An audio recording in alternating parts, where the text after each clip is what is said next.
एक महत्वाची breaking news आता समोर येते। देशाचे पंतप्रधान नरेंद्र मोदी आज रात्री 8 वाजता देशाला संबोधित करणार। एकंदरीत कोणते महत्वाचे मुद्दे पंतप्रधानांच्या संबोधनामध्ये असू शकतात? नक्कीच प्रधानमंत्री नरेंद्र मोदी यांचा देशाला संबोधणारा हा एक प्रकारचा संवाद अत्यंत महत्त्वाचा असणार आहे।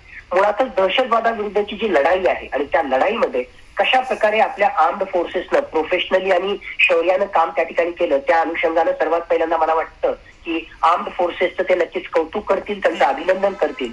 त्याच्या सोबतीलाच मिनिस्ट्री ऑफ एक्सटर्नल अफेअर्स, आपले जे वेगवेगळे डिप्लोमॅट्स आहेत, राजदूत आहेत, त्यांनी जे उत्कृष्ट काम आंतरराष्ट्रीय पातळीवर केलं या सगळ्या संघर्षाच्या अनुषंगानं, तर तो सुद्धा जो आहे त्यांचं सुद्धा ते अभिनंदन त्या ठिकाणी करतील।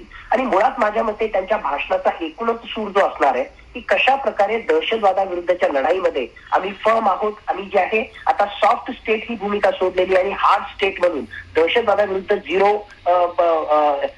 टॉलरन्स अगेन्स्ट टेररिझम ही जी आपली पॉलिसी त्या ठिकाणी आहे, त्या अनुषंगानं त्या तत्वावर ते सगळं त्या ठिकाणी बोलतील। ऑपरेशनल डिटेल्स आणि बाकीच्या गोष्टी ज्या आहेत त्या ऑलरेडी आर्म फोर्सेसला दिलेल्या आहेत, पण देशामध्ये एक विश्वास निर्माण करणं, दहशतवादाविरुद्ध जे आहे आम्ही कणखर भूमिका सुरू केलेली आहे। ऑपरेशन सिंदूर त्या नावामागचाही माझ्यामागे जी भावना आहे ती भावनाही ती त्या ठिकाणी बोलून दाखवतील। बाकी डिटेल्स नाही, पण देशाला विश्वासात घेणं आणि दहशतवादाविरुद्ध आमची लढाई पुढेही कशी चालू राहील याविषयी ते बोलतील। माझ्या मते मध्यस्थीच्या अनुषंगानं थर्ड पार्टी काश्मीर विषयी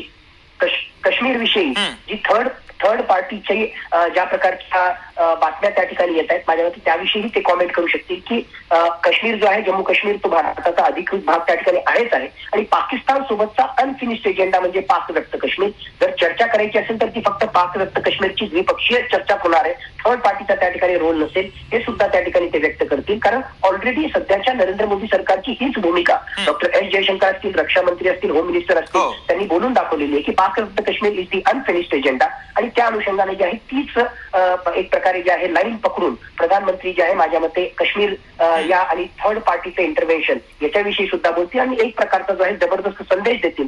याच्या पलीकडे जर कोणी भारताविरुद्ध एक प्रकारे वाकडी नजर करून पाहण्याचा प्रयत्न केला तर आम्ही मागच्या 3 दिवसात जे केलं त्यावरून जे आहे म्हणजे येतो बस झाकी आहे जसं आपण त्याला म्हणतो, तशा प्रकारचा संदेश सुद्धा या राष्ट्रीय संबोधनामधून प्रधानमंत्री देतील अशी अपेक्षा आहे। अगदी सतीश सर, अत्यंत महत्वाचं विश्लेषण या बातमीच्या संदर्भात तुम्ही केलेलं आहे। तुर्तास धन्यवाद, तुम्ही लोकशाही मराठी सोबत संवाद साधला त्याबद्दल।